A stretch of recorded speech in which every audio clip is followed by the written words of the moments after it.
La pluie tombait en rideaux d'argent sur les rues pavées de Londres, transformant les réverbères en halos flous.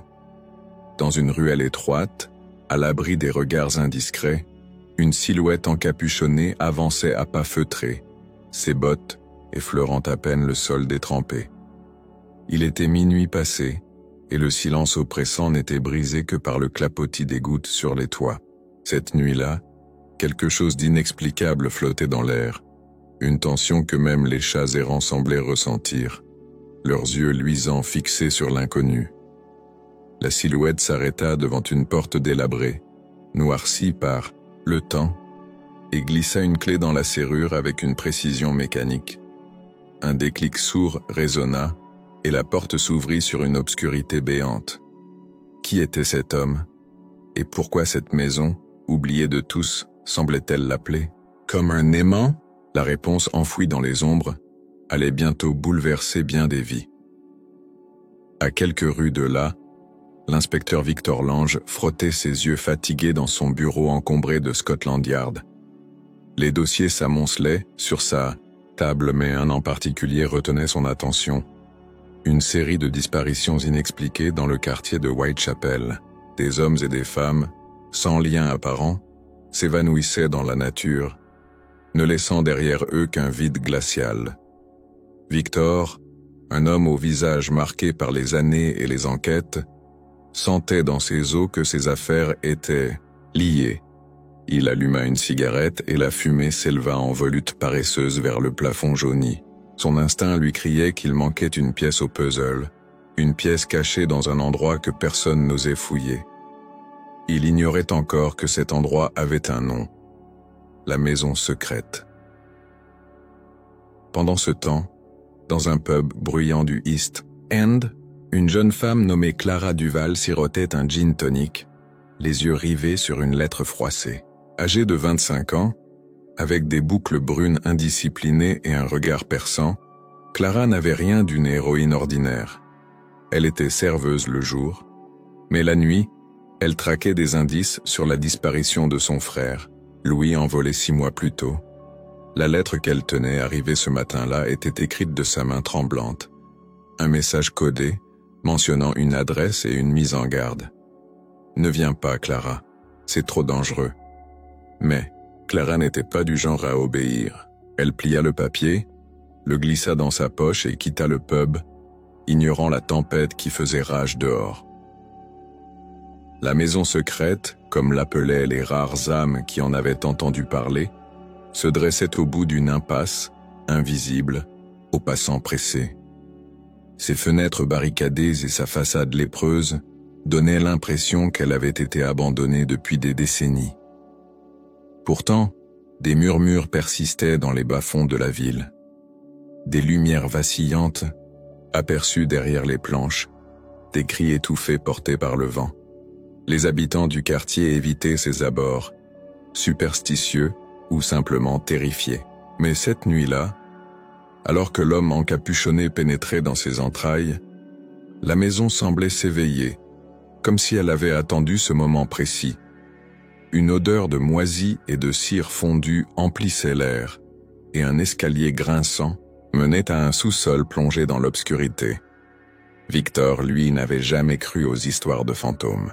Pour lui, chaque mystère avait une explication rationnelle, un fil à démêler.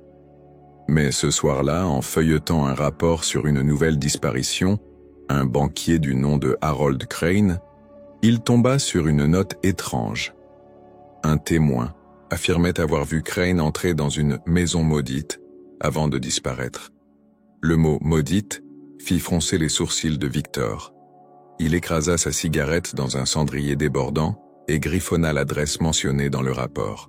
Sans le savoir, il venait de poser le premier pas vers un gouffre dont il ne soupçonnait pas la profondeur. La fatigue pesait sur ses épaules. Mais une étincelle d'adrénaline le maintint éveillé. Clara, de son côté, marchait d'un pas décidé sous la pluie, son manteau trempé collant à sa peau. L'adresse de la lettre la guidait vers l'impasse, où se tapissait la maison secrète. Elle n'avait ni plan ni arme, juste une détermination farouche et une lampe de poche glissée dans sa poche. Lorsqu'elle arriva devant la porte, Son cœur battait à tout rompre. Elle remarqua des traces, fraîches dans la boue. Quelqu'un était entré récemment. Un frisson la traversa, mais elle repoussa la peur. Louis était peut-être là-dedans et elle ne partirait pas sans lui. Elle posa une main tremblante sur la poignée, ignorant qu'elle venait de franchir une frontière invisible. Dans le sous-sol de la maison, l'homme encapuchonné alluma une chandelle, révélant une pièce au mur couvert de symboles étranges. Des étagères croulaient sous des livres anciens, et une table au centre portait des taches sombres, du sang peut-être. Il ôta sa capuche, dévoilant un visage émacié et des yeux fiévreux. Cet homme, connu sous le nom d'Ezra Kane, n'était pas un simple vagabond. Il était le gardien d'un secret que la maison elle-même semblait protéger. Il murmura quelques mots dans une langue oubliée, et un grondement sourd monta des profondeurs. Quelque chose, ou quelqu'un, s'agitait dans l'ombre. Victor, inconscient de ce qui se tramait, quitta son bureau et enfila son imperméable. L'adresse du rapport le hantait, et il ne pouvait plus attendre le matin. Il prit son revolver, vérifia les balles et sortit dans la nuit. La pluie masquait les bruits de ses pas alors qu'il se dirigeait vers l'inconnu. À cet instant précis, 3 destins, celui de Victor, de Clara et d'Ezra, convergeaient vers la maison secrète, chacun ignorant qu'ils étaient les pions d'un jeu bien plus vaste. Et dans l'obscurité, la maison attendait, ses murs palpitants comme un cœur vivant, prêt à engloutir quiconque oserait percer ses mystères. La porte de la maison secrète se referma derrière Clara avec un claquement sec, comme si elle scellait son destin. À l'intérieur, l'air était lourd, saturé d'une odeur de bois pourri et de quelque chose de plus âcre, presque métallique. Sa lampe de poche projeta un faisceau tremblant sur les murs, révélant des tapisseries déchirées et des portraits dont les yeux semblaient en la suivre. Chaque pas faisait craquer le plancher, et elle retenait son souffle, craignant d'alerter une présence invisible. Elle ne savait pas encore si elle cherchait Louis ou si elle était devenue la proie d'un piège tendu par la maison elle-même. Un bruit sourd, comme un battement lointain, résonna quelque part sous ses pieds. Elle s'immobilisa, le cœur battant, et tendit l'oreille. Était-ce son imagination ou la maison respirait-elle vraiment? Clara serra les poings et avança, déterminée à trouver des réponses. Victor, lui, arpentait les rues glissantes de Whitechapel, son revolver pesant dans la poche de son imperméable. L'adresse griffonnée sur son carnet le menait vers une partie de la ville qu'il connaissait mal, un labyrinthe de ruelles où les ombres semblaient plus longues, plus menaçantes. Il passa devant un mendiant recroquevillé sous un porche qui marmonna quelque chose à propos d'une maison qui dévore les âmes.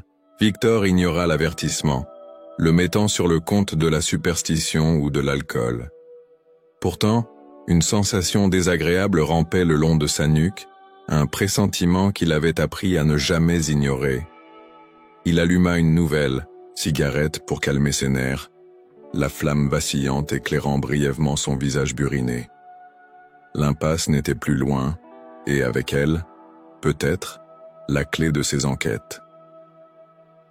Dans le sous-sol, Ezra Kane traçait des lignes invisibles sur la table tachée, ses doigts suivant un motif qu'il semblait connaître par cœur.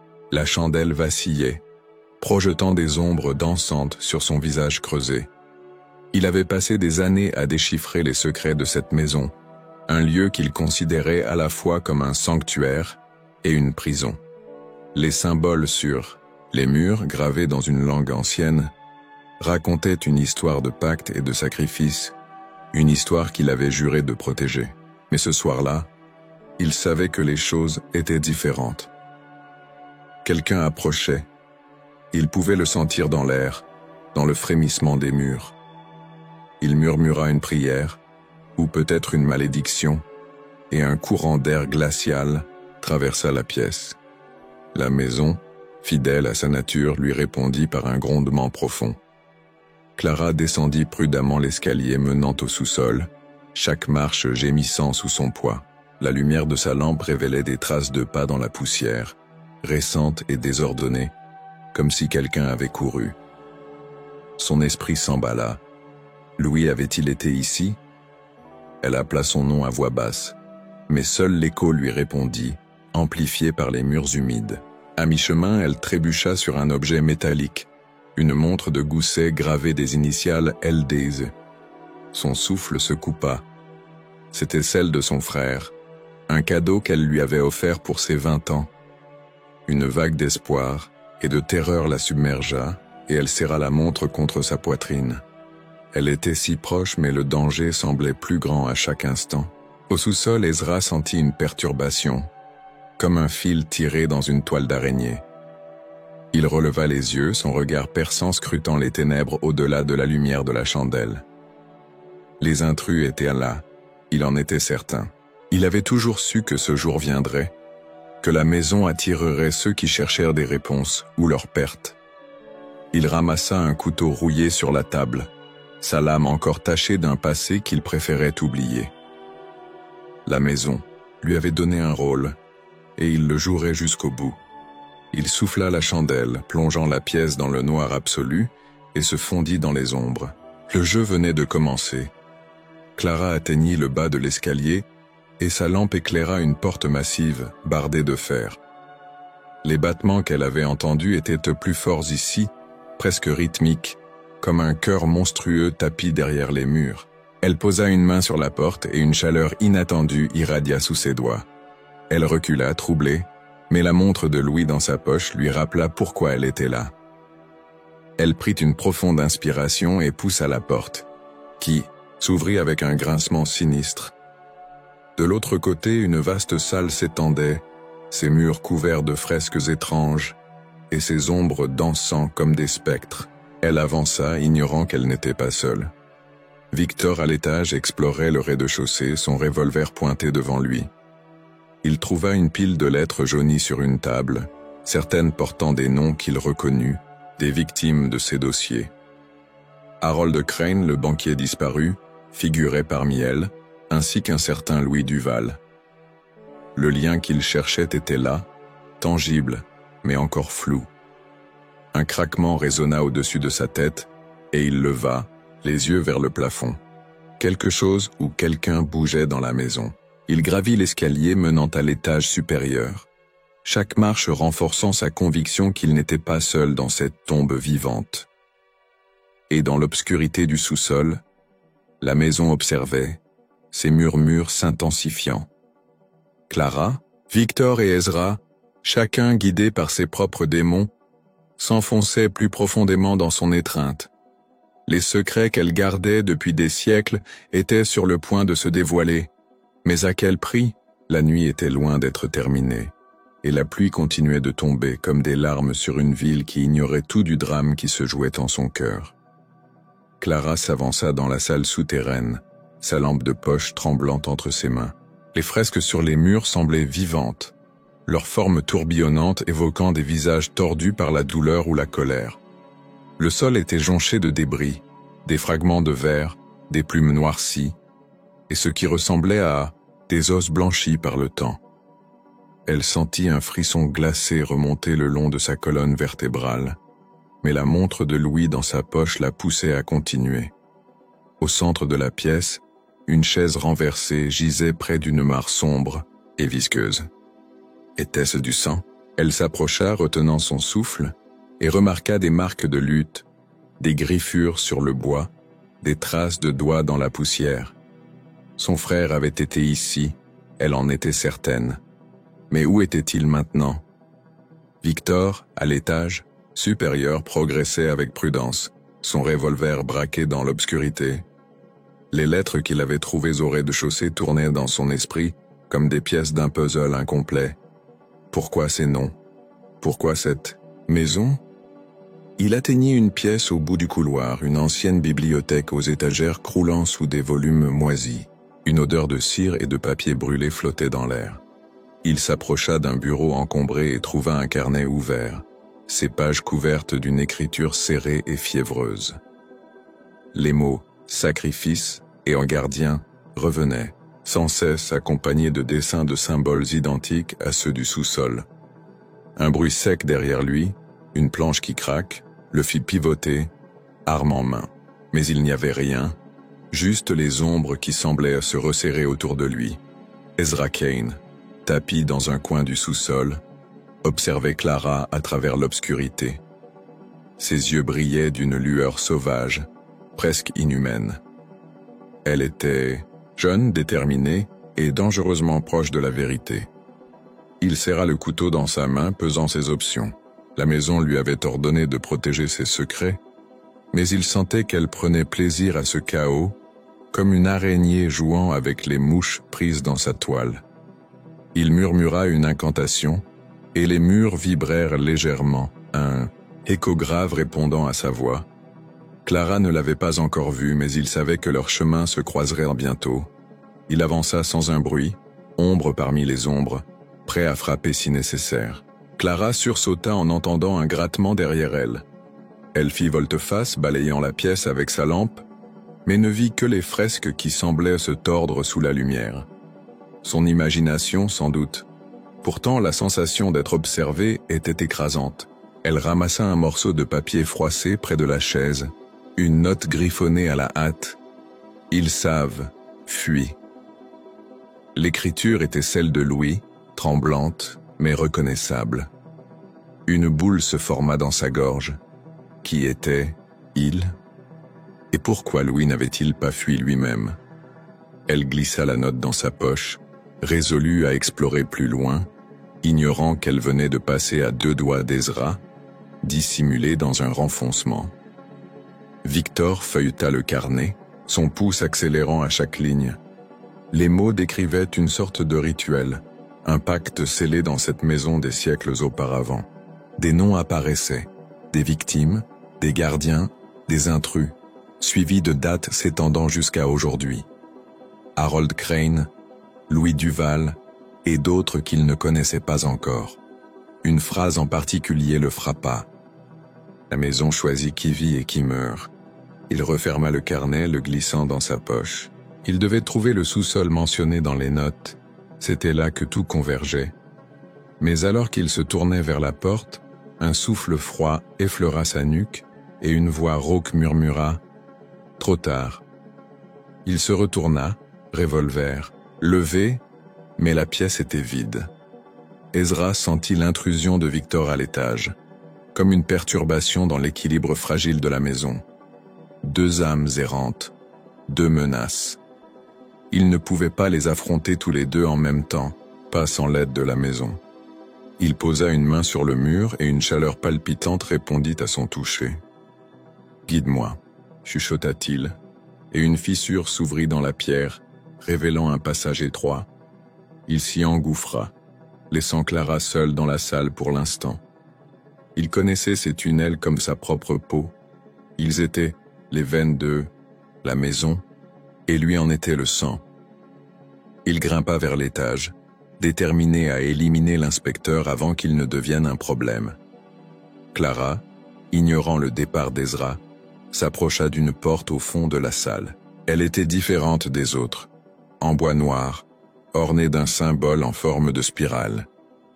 Les battements qu'elle avait entendus semblaient venir de là, plus forts, plus insistants. Elle tendit la main, hésitante, et la porte s'entr'ouvrit, d'elle-même, comme invitée par une force invisible. Une bouffée d'air rance s'échappa, portant avec elle un son qu'elle reconnut instantanément, un gémissement humain, faible mais distinct. « Louis » appela-t-elle, la voix tremblante. Pas de réponse, juste l'écho de sa propre peur. Elle franchit le seuil, plongeant dans un inconnu encore plus profond. Victor descendit l'escalier principal, guidé par un instinct qu'il ne pouvait expliquer. Les murs semblaient se resserrer à mesure qu'il s'enfonçait dans la maison, et les bruits, craquements, murmures, devenaient plus fréquents. Il atteignit une porte menant au sous-sol, la même que Clara avait empruntée plus tôt.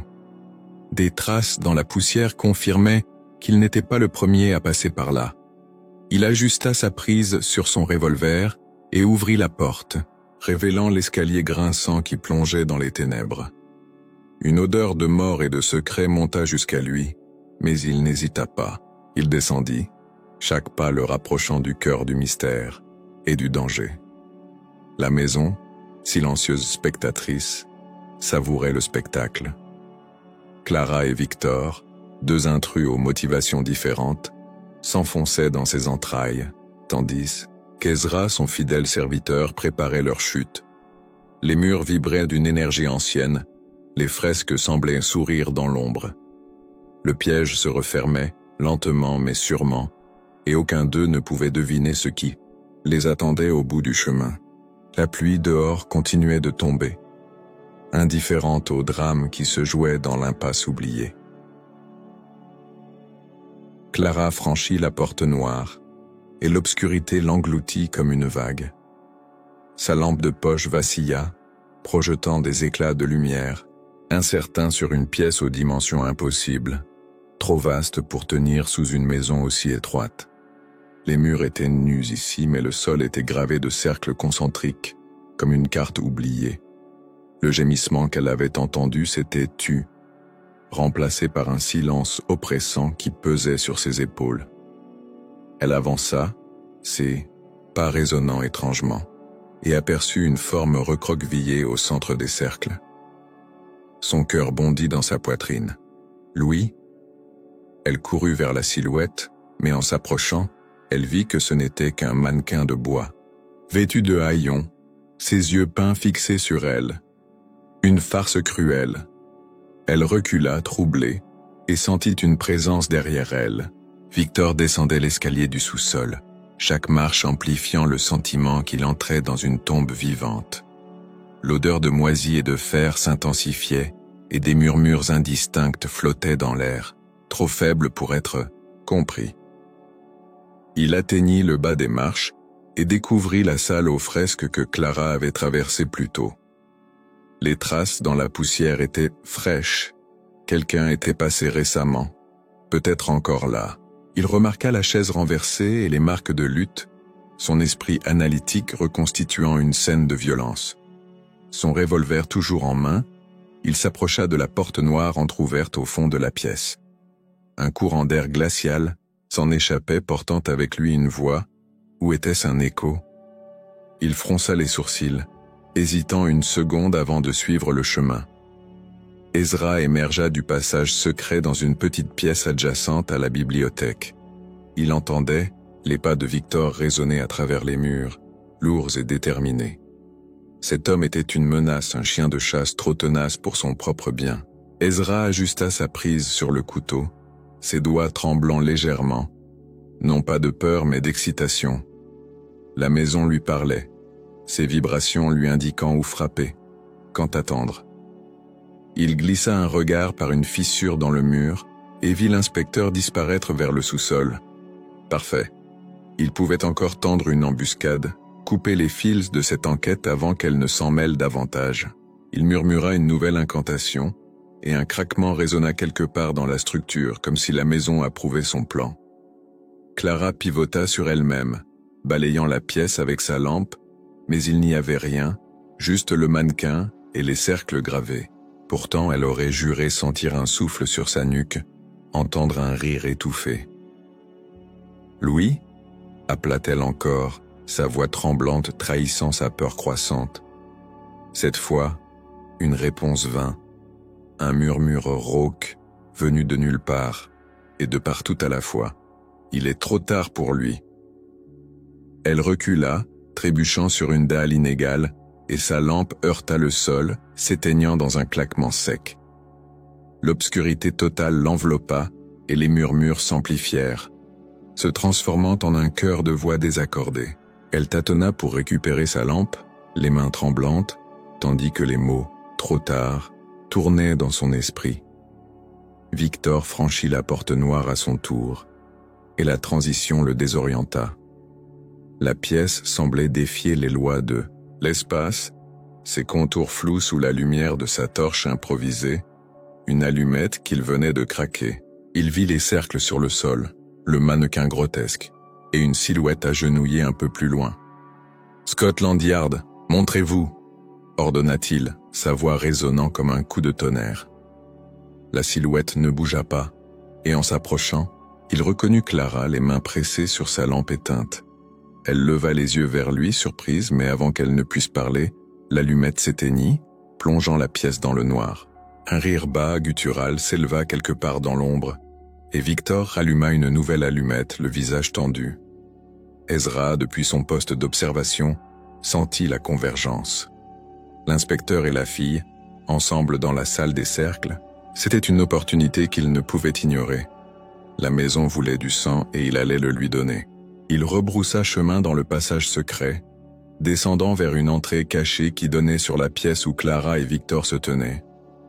Chaque pas était calculé, chaque souffle contenu.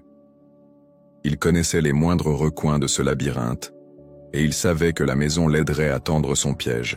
Les murs frémirent à son passage, comme pour l'encourager, et une porte dérobée s'ouvrit devant lui, silencieuse et complice.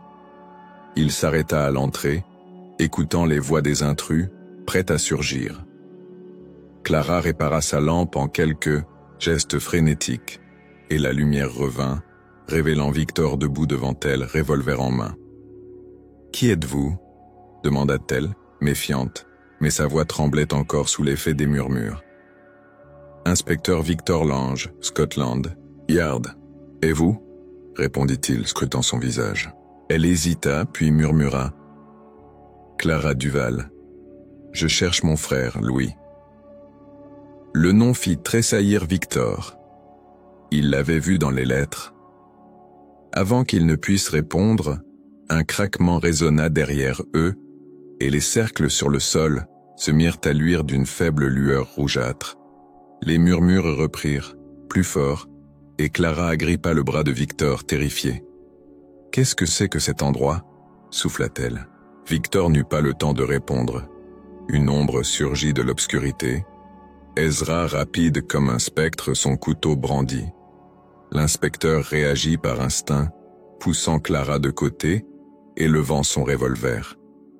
Un coup de feu déchira l'air, mais la balle ricocha sur le mur, Ezra ayant déjà disparu dans un recoin. Le silence retomba, lourd et menaçant, tandis que la lueur des cercles s'intensifiait. Victor aida Clara à se relever, son regard balayant la pièce. « Il est rapide, mais pas invincible, » marmonna-t-il, plus pour se rassurer que pour elle. Ils étaient désormais deux contre un ennemi invisible dans une maison qui semblait jouer avec leur vie. La maison, elle, exultait.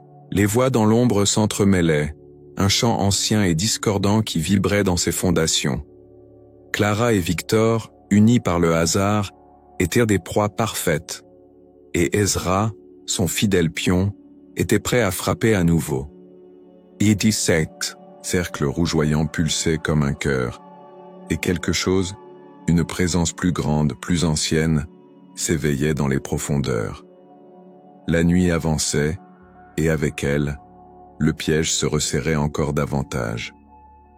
Clara se releva, le bras de Victor encore ferme autour d'elle, tandis que la lueur rouge des cercles sur le sol palpitait comme une veine vivante.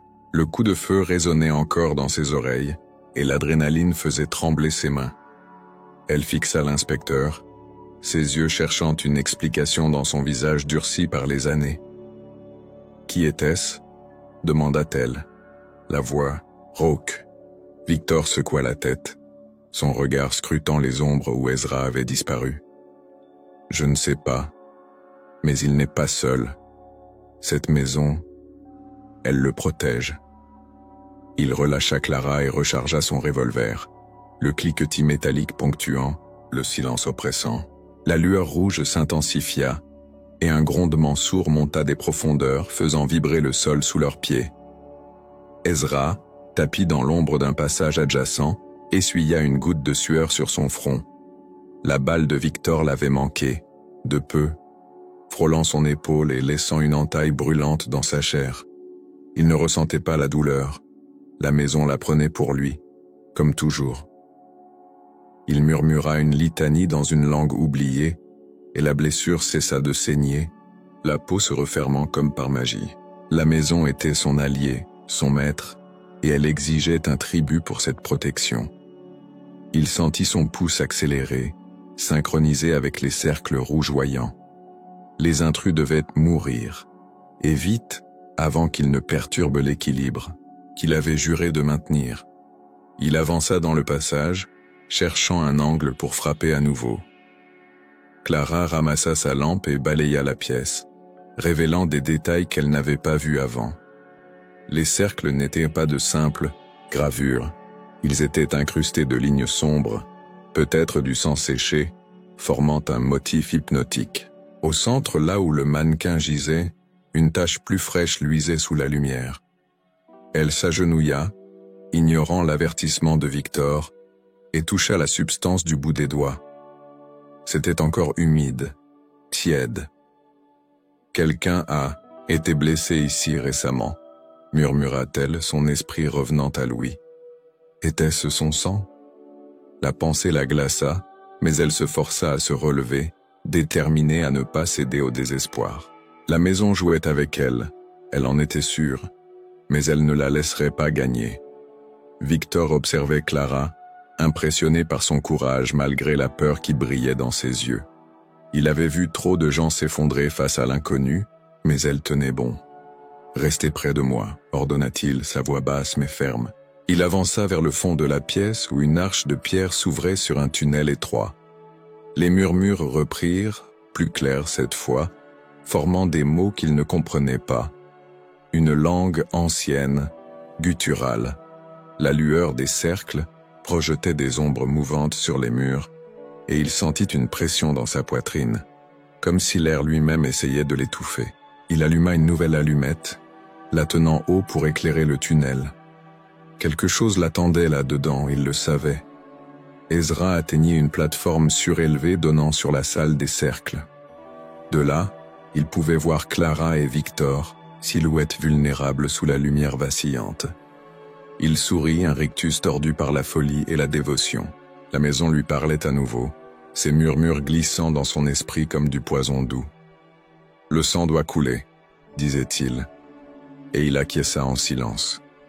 Il sortit une fiole de sa poche, un liquide noir et épais qu'il avait préparé, selon les rites anciens.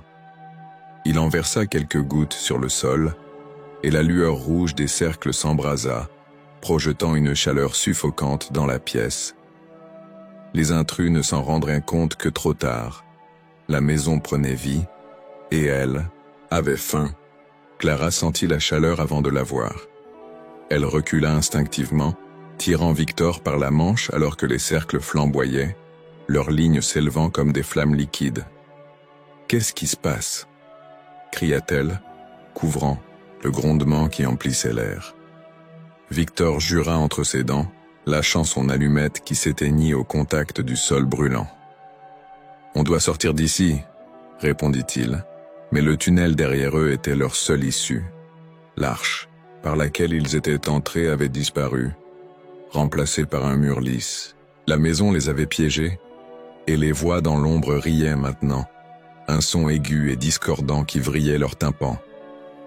Clara serra sa lampe comme une arme, refusant de céder à la panique. Ezra regarda le chaos s'installer avec une satisfaction froide. La fiole avait éveillé le rituel, et les cercles faisaient leur œuvre. Il descendit de son perchoir, glissant le long d'une corde cachée jusqu'au bord de la salle. Le couteau dans sa main brillait sous la lueur rouge, et il s'approcha de Clara qui lui tournait le dos. Mais Victor le vit à temps. « Derrière vous !» hurla-t-il, levant son revolver. Un nouveau coup de feu claqua, et cette fois, la balle toucha Ezra à la jambe, le faisant chanceler. Il grogna, mais ne tomba pas. La maison le soutenait, absorbant sa douleur une fois de plus. Il disparut dans un nuage de fumée rouge, laissant un rire flotter derrière lui. Clara et Victor se regroupèrent dos à dos, encerclés par les cercles enflammés. La chaleur était insupportable, et la fumée âcre leur brûlait les poumons. « Il faut trouver une sortie », dit Clara, toussant entre chaque mot.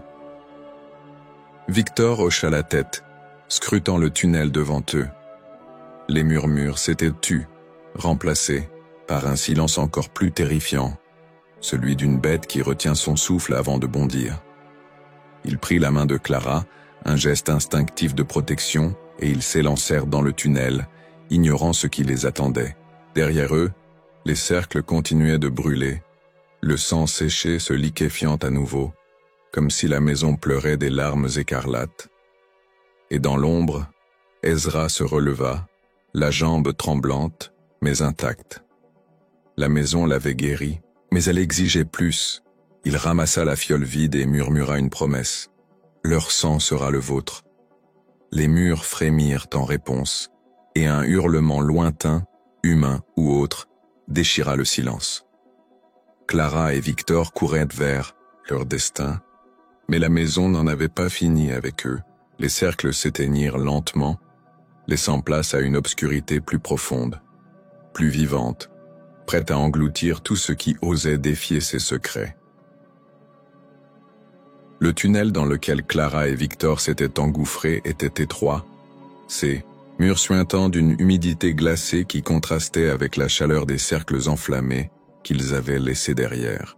La lampe de Clara projetait des ombres difformes, et chaque pas semblait les enfoncer plus profondément dans un cauchemar sans fin. Elle serrait la main de Victor, son ancre dans cette folie, tandis que son esprit tournait à toute vitesse. Les murmures avaient cessé, mais un nouveau son les remplaçait, un sifflement aigu, comme le vent dans une cheminée, bien qu'aucune brise ne circule ici. Elle trébucha sur une pierre saillante, et Victor la rattrapa, son regard dur fixé sur l'obscurité devant eux. « Restez concentrés », murmura-t-il, mais sa voix trahissait une tension qu'il ne pouvait masquer. Ezra, resté dans la salle des cercles, sentit la maison frémir de colère. Les intrus avaient échappé au rituel, du moins pour l'instant, et cela la rendait impatiente. Il posa une main sur le mur, et une vision traversa son esprit. Clara et Victor courant dans le tunnel, leurs silhouettes floues mais distinctes. La maison lui montrait leur chemin comme un chasseur guidant son chien. Il ramassa son couteau, ignorant la douleur fantôme dans sa jambe, et suivit un passage parallèle qu'il connaissait bien. Les murs s'écartèrent pour lui, obéissant à sa volonté ou à celle de la maison. Il murmura une excuse à voix basse, un rituel personnel pour apaiser l'entité qu'il servait. Le sang viendrait bientôt, il le promettait. Clara sentit une goutte d'eau froide tomber sur sa nuque et leva les yeux. Le plafond du tunnel était couvert de stalactites irrégulières, mais elles semblaient organiques, comme des os tordus par le temps. « Cet endroit n'est pas naturel », souffla-t-elle, et Victor acquiesça en silence. Il remarqua des marques sur les murs, des griffures, des symboles à moitié effacés, et plus troublantes encore, des empreintes de mains imprimées dans la pierre, comme si elle avait été molle au moment du contact. Une odeur douceâtre, presque sucrée, flottait dans l'air, masquant à peine une note de pourriture. Il serra son revolver plus fort, conscient que chaque pas les éloignait peut-être de la sortie et les rapprochait d'un piège. Le tunnel s'élargit soudain, débouchant sur une caverne aux proportions vertigineuses. Des colonnes de pierre s'élevaient vers un plafond perdu dans l'obscurité, et une lumière verdâtre émanait d'un bassin au centre, rempli d'un liquide stagnant. Clara s'approcha, fascinée malgré elle, et vit des formes flotter sous la surface, des visages, ou ce qui en restait, figés dans des expressions de terreur. Elle recula, un cri étouffé dans la gorge, et Victor posa une main sur son épaule. « Ne regardez pas », dit-il, mais ses propres yeux étaient rivés sur le bassin. Les visages semblaient bouger, leurs bouches s'ouvrant et se fermant en silence, comme s'ils appelaient à l'aide. Était-ce une illusion, ou la maison leur montrait-elle ses victimes? Ezra atteignit une corniche surplombant la caverne, son souffle court mais contrôlé. Il voyait Clara et Victor près du bassin, leurs silhouettes vulnérables sous la lueur verte. La maison lui avait donné cet endroit, le tunnel des âmes, comme un autel pour ses offrandes. Il sortit une poignée de poudre noire de sa poche, un mélange qu'il avait appris à préparer des années auparavant, et la lança dans l'air. La poudre s'enflamma au contact de l'humidité, créant une pluie d'étincelles qui descendit vers le bassin. Le liquide s'agita et les visages disparurent, remplacés par une brume épaisse qui s'éleva en volute menaçante. Ezra sourit, sachant que la maison prenait le relais. Il n'avait plus qu'à attendre. Clara sentit la brume l'envelopper, froide et collante, comme une toile d'araignée. Elle toussa, les yeux larmoyants, et perdit Victor de vue dans l'épais brouillard. « Inspecteur !» cria-t-elle, mais sa voix fut avalée par le sifflement qui reprenait, plus fort, plus proche. Une silhouette émergea de la brume, grande et déformée, et elle brandit sa lampe comme une arme. Mais ce n'était que Victor, son visage crispé par l'inquiétude. « Restez avec moi !» ordonna-t-il, l'attirant vers une colonne pour s'abriter. La brume semblait vivante, s'enroulant autour d'eux, et des chuchotements reprirent, des voix d'hommes, de femmes, d'enfants, tous suppliants ou maudissant. Clara ferma les yeux, serrant la montre de Louis dans sa poche pour se raccrocher à quelque chose de réel. Victor tira un coup de feu en l'air, espérant disperser la brume ou effrayer ceux qui les traquaient. Le son résonna dans la caverne, et pendant un instant, la brume recula révélant une porte de fer rouillée de l'autre côté du bassin. « Par là !» cria-t-il, entraînant Clara avec lui. Ils contournèrent le bassin, évitant de regarder l'eau qui bouillonnait maintenant comme si quelque chose remontait des profondeurs. La porte était lourde, ses gonds grinçant sous la pression, mais elle céda sous leurs efforts combinés. Ils plongèrent dans un nouveau couloir, la brume les poursuivant comme une vague lente. Victor referma la porte derrière eux, mais un rire, celui d'Ezra, résonna à travers le métal, promettant qu'ils n'échapperaient dans pas longtemps It, une extension de la maison, un outil pour briser les esprits avant de prendre les corps. Il s'approcha du bassin, plongeant une main dans l'eau trouble. Les visages réapparurent, et l'un d'eux, un jeune homme aux traits familiers, le fixa avec des yeux vides. Louis Duval. Ezra retira sa main, un éclair de doute traversant son esprit. La maison avait déjà pris tant de vie, mais celle-ci, elle avait un goût différent. Il chassa la pensée et suivit le chemin des intrus, déterminé à achever ce qu'il avait commencé. La maison, elle, vibrait d'une joie silencieuse. Le tunnel des âmes avait fait son œuvre, semant la peur et la confusion. Clara et Victor croyaient avancer vers la liberté, mais chaque pas les rapprochait de son cœur, là où les secrets les plus sombres attendaient. La brume s'épaissit dans la caverne, et un hurlement, peut-être celui de Louis, peut-être un écho, s'éleva porté par les murs. La chasse continuait, et la maison savourait chaque instant de ce jeu mortel. Le couloir derrière la porte de fer était étroit et glacial, ses murs tapissés de mousse noire qui suintaient sous les doigts de Clara. Elle avançait derrière Victor, la lampe tremblante dans sa main projetant des ombres qui semblaient danser comme des spectres. Le rire d'Ezra résonnait encore dans son esprit, un écho cruel qui la poussait à accélérer. Elle serra la montre de Louis plus fort, son métal froid contre sa paume lui rappelant pourquoi elle était là. Victor, devant, gardait son revolver prêt, ses sens en alerte. Le sol sous leurs pieds était inégal, jonché de pierres et de fragments qui craquaient comme des os secs. Un murmure faible, presque imperceptible, flottait dans l'air. Un nom peut-être, répété inlassablement. Clara frissonna, mais elle refusa de s'arrêter. Victor sentit une odeur nouvelle, plus âcre, comme celle du soufre ou d'un feu éteint. Le couloir déboucha sur une petite pièce circulaire, ses murs couverts de gravures si anciennes qu'elles semblaient taillées par le temps lui-même. Au centre trônait un autel de pierre, taché de marques sombres et entouré de chandelles éteintes, leurs mèches noircies par des flammes éteintes depuis longtemps. Il s'approcha, son instinct d'inspecteur prenant le dessus. Les gravures racontaient une histoire, des figures encapuchonnées, des cercles semblables à ceux du sous-sol, et une forme indistincte, massive, qui dominait tout. Une inscription en latin courait autour de l'autel, « Sanguis pro aeternitate », du sang pour l'éternité. Il fronça les sourcils, un frisson le traversant malgré son scepticisme.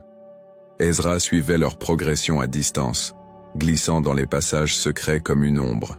La maison lui montrait leur position, ses vibrations le guidant à travers le labyrinthe. Il savait où ils étaient, la chambre du pacte, un lieu sacré où tout avait commencé. Il serra son couteau, ses jointures blanchissant sous la pression. La vision de Louis dans le bassin l'avait ébranlé, mais il repoussa ce doute, le noyant sous sa foi aveugle en la maison. Elle lui avait promis la puissance, une vie au-delà de la mort, et il ne faillirait pas maintenant.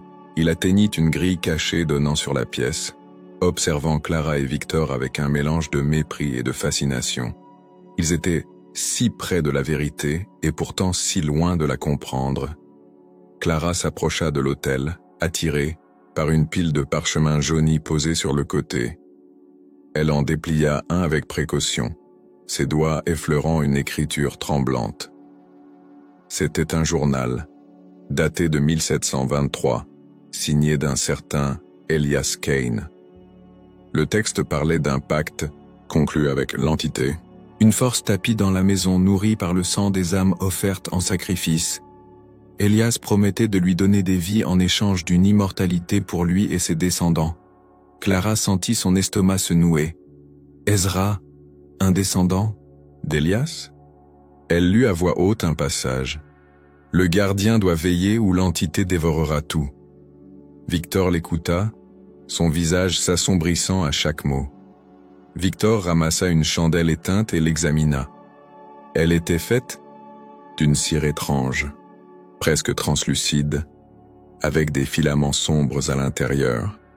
Du sang peut-être. Il se tourna vers Clara, son regard dur mais teinté d'une lueur nouvelle. Cette maison n'est pas juste hantée, elle est vivante et quelqu'un la contrôle. Il pensa aux disparitions, aux noms dans les lettres, Harold Crane, Louis, Duval, tant d'autres. Étaient-ils tous des victimes de ce pacte? Il posa la chandelle et scruta les gravures, cherchant un indice, une faiblesse. Une silhouette dans les dessins attira son attention, un homme tenant une clé, debout devant une porte. Était-ce une sortie ou une autre illusion?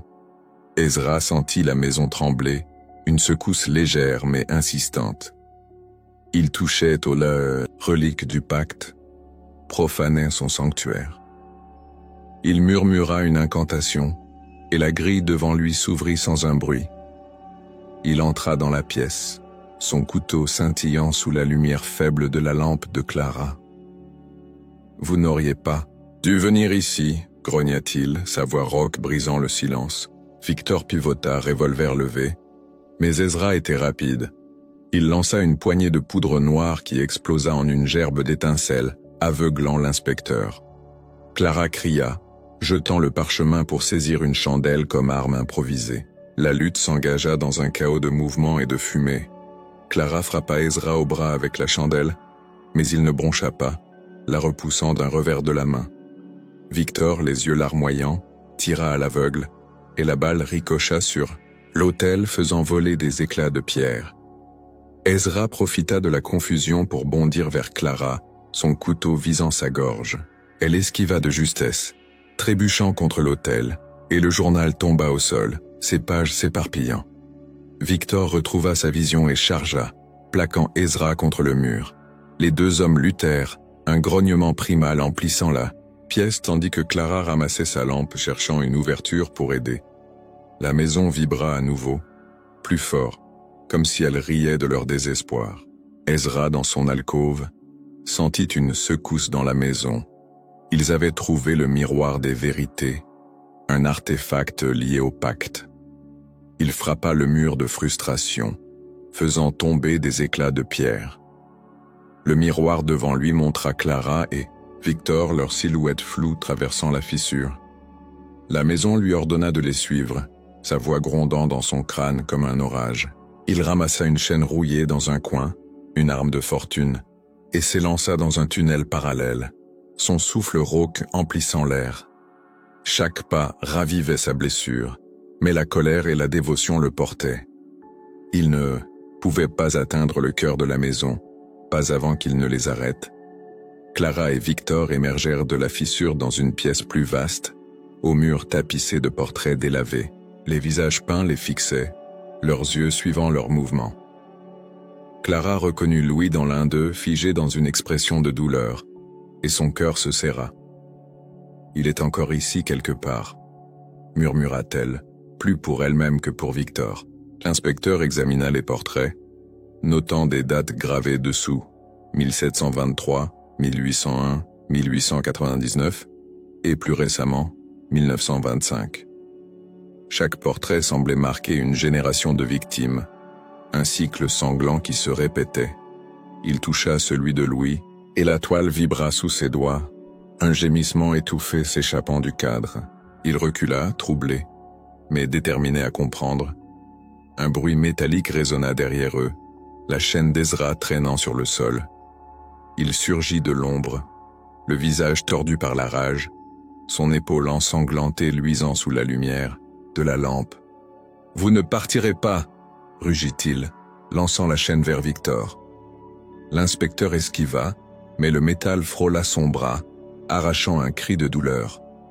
Clara ramassa un cadre tombé et le jeta sur Ezra, le bois se brisant contre son crâne.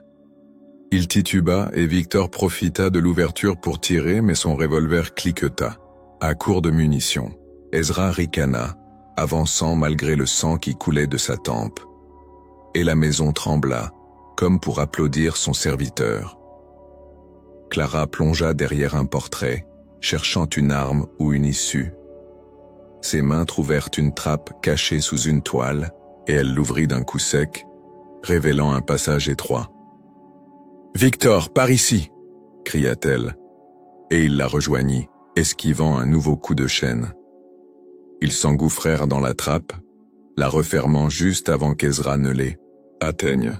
De l'autre côté, un tunnel humide et bas les accueillit, l'eau montant jusqu'à leurs chevilles. Ezra martela la trappe, ses hurlements étouffés par le bois, mais la maison ne l'ouvrit pas pour lui, pas encore. Clara et Victor avancèrent essoufflés, ignorant où ce chemin les mènerait, mais conscients qu'ils n'avaient plus de retour en arrière. La maison, silencieuse spectatrice, savourait le conflit. Le miroir des vérités avait semé le doute, les portraits avaient ravivé la peur, et Ezra, malgré sa blessure, restait son bras armé. Clara et Victor s'approchèrent du cœur, là où Louis et tant d'autres avaient péri, mais chaque pas renforçait son emprise. Les murs suintaient maintenant d'un liquide rougeâtre, et un battement sourd, un pouls, résonnait dans les profondeurs. La fin approchait et la maison attendait, patiente et affamée. Le tunnel sous la trappe était un conduit étroit et boueux, l'eau froide montant maintenant jusqu'aux genoux de Clara et Victor. La lampe de Clara vacillait, menaçant de s'éteindre à chaque éclaboussure, mais elle la tenait haut, déterminée à éclairer leur chemin. Le battement sourd qu'ils avaient entendu plus tôt était plus fort ici, un pouls rythmique qui vibrait dans leurs os. Victor avançait en tête, ses mains tâtonnant les murs glissants pour trouver un appui, son visage crispé par la douleur de son bras blessé. Derrière eux, les coups d'Ezra sur la trappe s'étaient tus, mais un grondement plus profond secouait la maison, comme si elle préparait une nouvelle attaque. Clara murmura le nom de Louis, un mantra pour garder espoir, malgré la peur qui la rongeait. Ezra, de l'autre côté de la trappe, s'effondra contre le mur, le souffle court. La chaîne pendait dans sa main, inutile, et le sang de son épaule gouttait sur le sol. Absorbé par la maison avec une avidité silencieuse, il sentait sa colère. Elle lui reprochait cet échec, cette faiblesse. Il frappa le sol de frustration et un craquement résonna, une fissure s'ouvrant sous ses pieds. La maison lui offrait un autre chemin, un passage secret qui descendait, en pente raide. Il s'y glissa, laissant la douleur guider sa rage.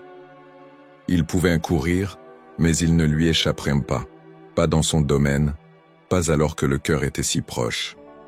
Il murmura une promesse, et les murs frémirent, réponse, complice de sa chasse.